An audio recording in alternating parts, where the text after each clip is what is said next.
And we're up and we're running. Good afternoon, guys.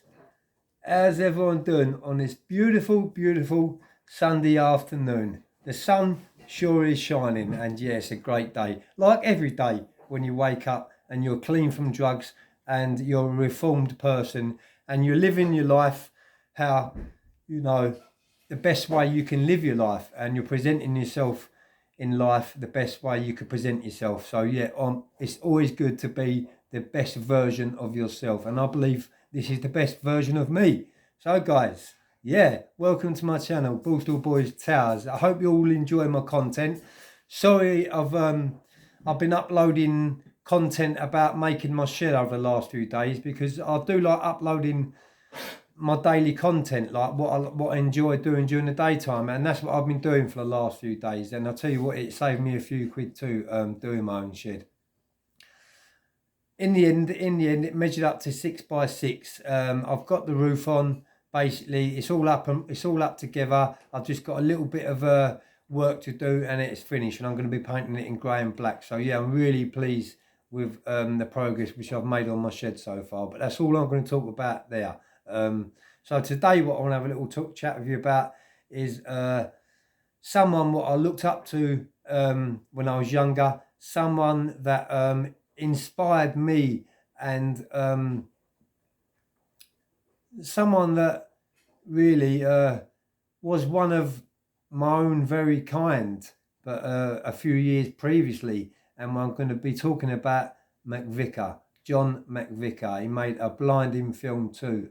Rest in peace, John McVicar. He sadly passed away at the age of 82 years of age. Now, I've got a little write-up which I've just been reading, and it goes, John McVicar, one-time enemy number one, whose jailbreak was made into a film called McVicar.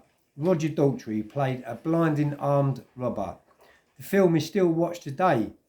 He dies aged 82. McVicar escaped from Durham Prison in 1968. His second escape from prison, he remained at large for 2 whole years. The story of his escape was made into a hit 1980s feature film starring The Who singer Roger Daltrey.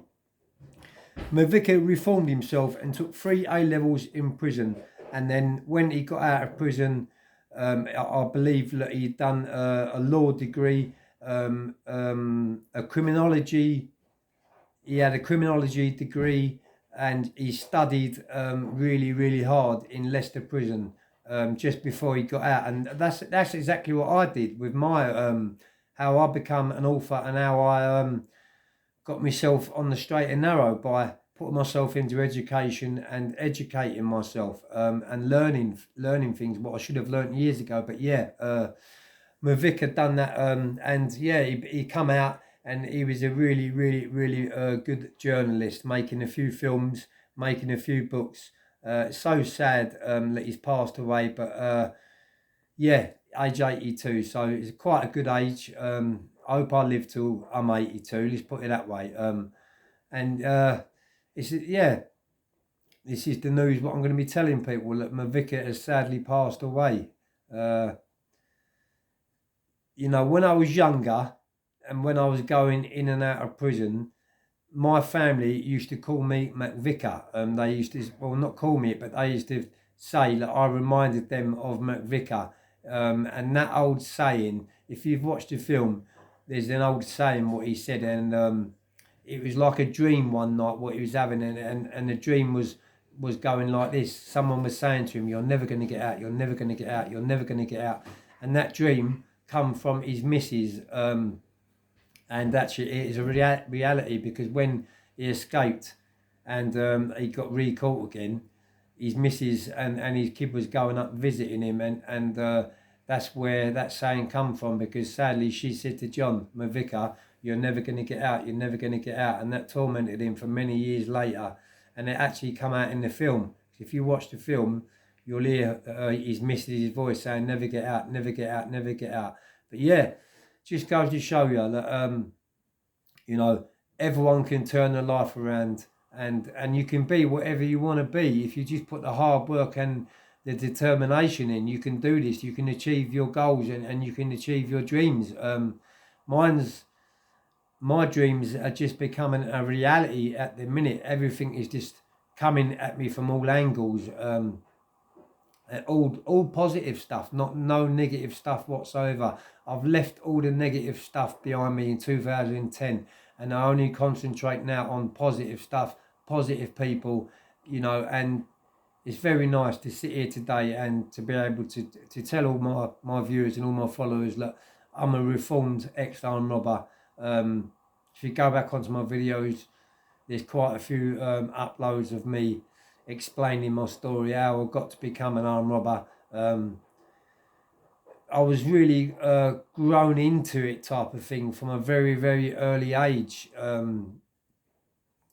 I had people on, I can't implicate people, but at the age of 17, there's people just outside of my family circle what actually inspired me to go across the pavement and become an armed robber, because I used to see these three brothers, who I'm not going to mention their names, but I used to see these three brothers driving lovely cars, having all the nice fashion, gold, all the nice clothes, and going out clubbing and being like, having reputations and things like that. And so they was the ones who inspired me. And then so you could say I was really,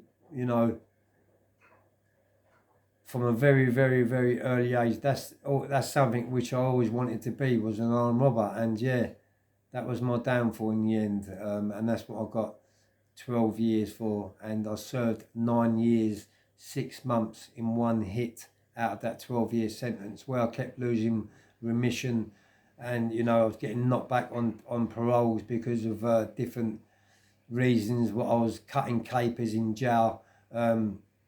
I was an absolute live wire in jail when I got that 12 years, and that's how I got through my sentence, by playing up, and yeah, serving up pedos and things like that. I actually used to look forward to it. And where I was a long-termer, and I've been in the system for many years anyway, previously, a lot of the screws in like the long-termers jails knew me from way, way back in the day.